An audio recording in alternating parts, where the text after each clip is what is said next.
Welcome back to News Insight. The politics in Rivers State won't just go away. That's the second largest economy in Nigeria, in state-wise, and is one of the biggest oil-rich states in Nigeria.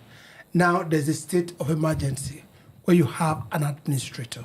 Okafor, you have always spoken the fact that in Rivers State, any emergency state should always make sure there are funds set aside by the federal government for the emergency rule, not for the budget of the state to be spent by the administrator. And a lot of people have always come out that this Rivers State administratorship is not constitutional. But of course, you know the political terrain to which we are.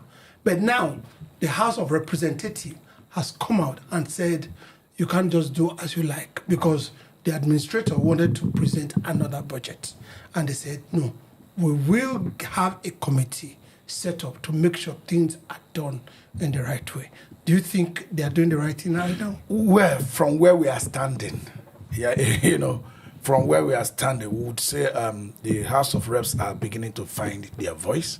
We don't want to move backward that the emergency itself was uncalled for. Yes. Okay, but let's just say from where we are standing and with the laws we have, and for so far that it has been tested through the court, because a lot of these things has not been tested through the court. Because, like I said, emergency rule is a federal operation.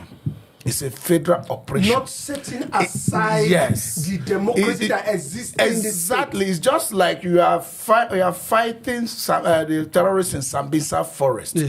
Even though it's located in Borno State, it's a federal operation. The cost of that fight, this is a federal cost, it's a defense cost. This is an emergency cost. Because the president moved him to avoid anarchy. It's a security issue. It's a security issue. You don't use the state fund to attend to security issue. And that is why, you see, it's a very complicated matter. Very, very much complicated than they think. I still look forward to Rivers people taking this sole administrator to court, and possibly, although as what is covered under immunity, taking this administrator to court if he touches their money. Because they need to know under what law, under what capacity, who appropriated the money. Now, the House of Rep, who ratified your appointment, they are your boss. They are to have oversight in whatever you are doing. In legislative issues. Nobody in Nigeria is above the law. Yes. Not one single person, not a sole administrator. There's nobody that is above supervision. Do you understand? So if even the Wike himself, who is an FCT minister, has been able to pull himself out of the TSA and still operate, he's still not above supervision. There is this Senate committee on FCT. There is a House of Rep, they have committee. So you are not above the law. That is what the House of Rep members are trying, the House of National Assemblies are trying to tell him.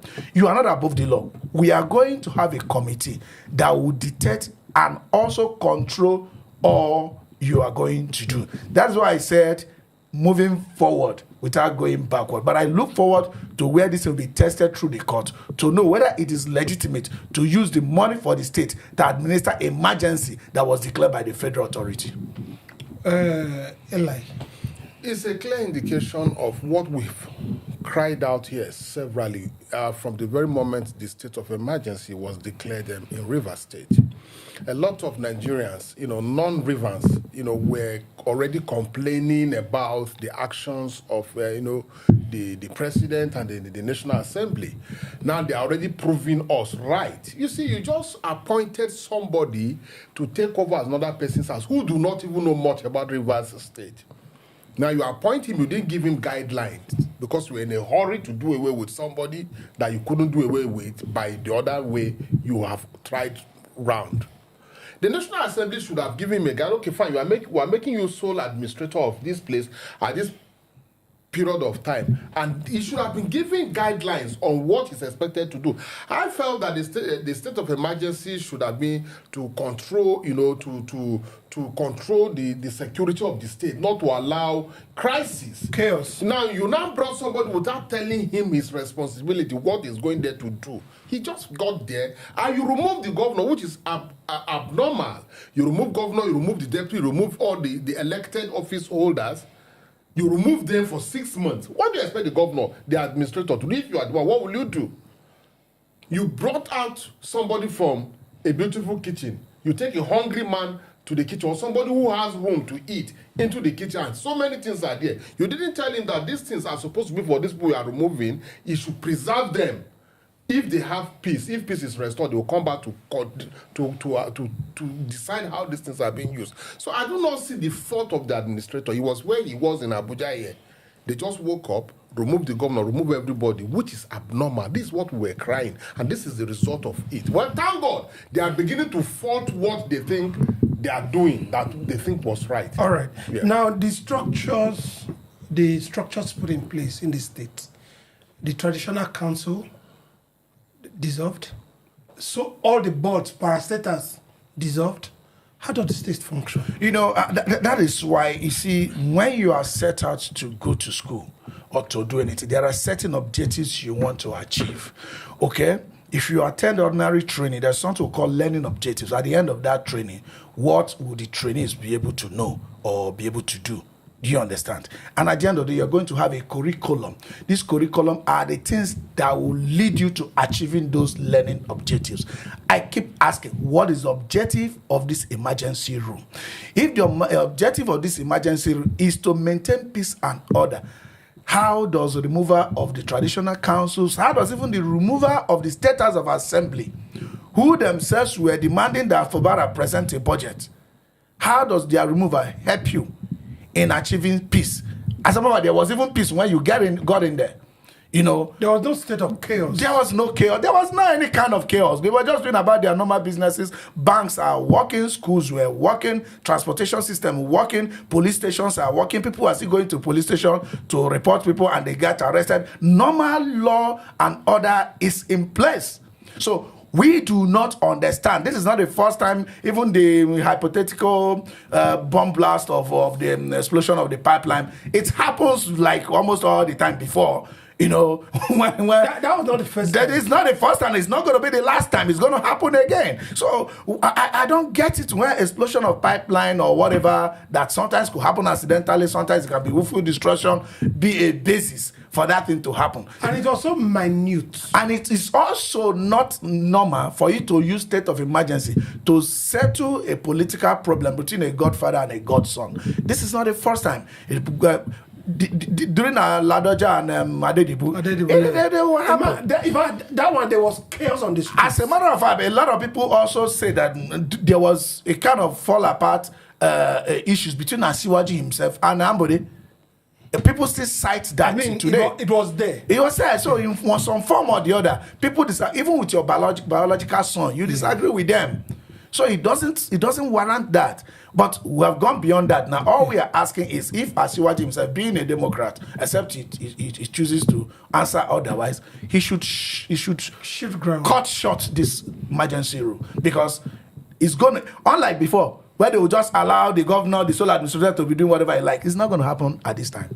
It's not. So the House of Rep now coming to tell him, look, you can't do this.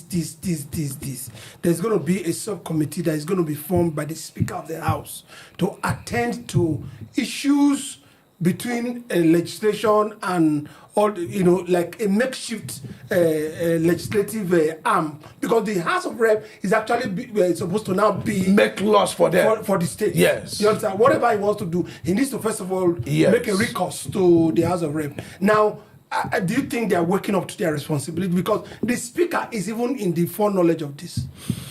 I've said it not too long. Of course, yes, I think they are waking up to their responsibility. They should wake up to their responsibility better in the sense that the state is peaceful now. We've not heard of any chaos or any problem.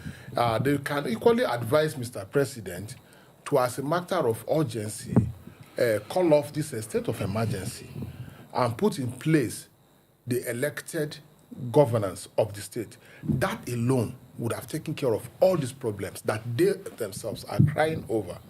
Trying to set up a subcommittee that will oversee the running of the state under the sole administration is still a continuation of this problem that they have created. Why do we need emergency rule and a sole administrator in Rivers State? Why?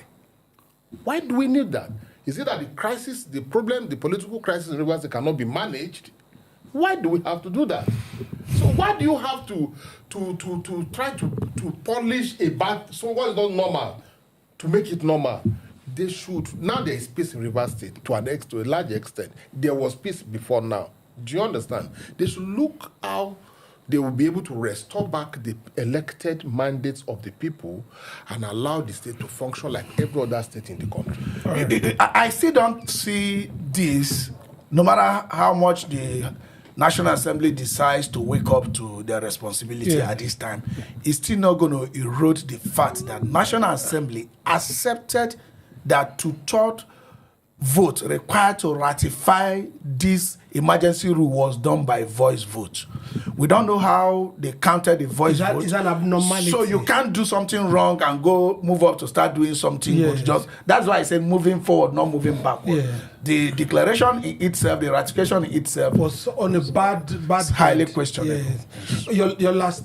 I think throwing the entire emergency rule apart is just the only solution at this time, because at the end of the day, the ratification was even wrong, because using voice vote, how do you count two-thirds of a voice vote? How do you separate the voice vote? I mean, any machine for that or whatever. So it's voice recognition. Eli, your last. Yes, this is a lesson to the entire country, mostly to the Rivers people. I want to believe that with the peace, gradual return of peace in Rivers State, and then with the loopholes that the legislative arm of the government is trying to see, the Rivers people should understand now that their resources is at risk of being embezzled or being squandered in the wrong direction. The lawmakers and the governor suspended or removed from office should now understand that the fight they are fighting, the grant, which is the state, is what is suffering it now. Right. So if they are called back, they should be matured to understand that it's just a matter of time. So we'll just leave it at that. We'll be right back on News Insight.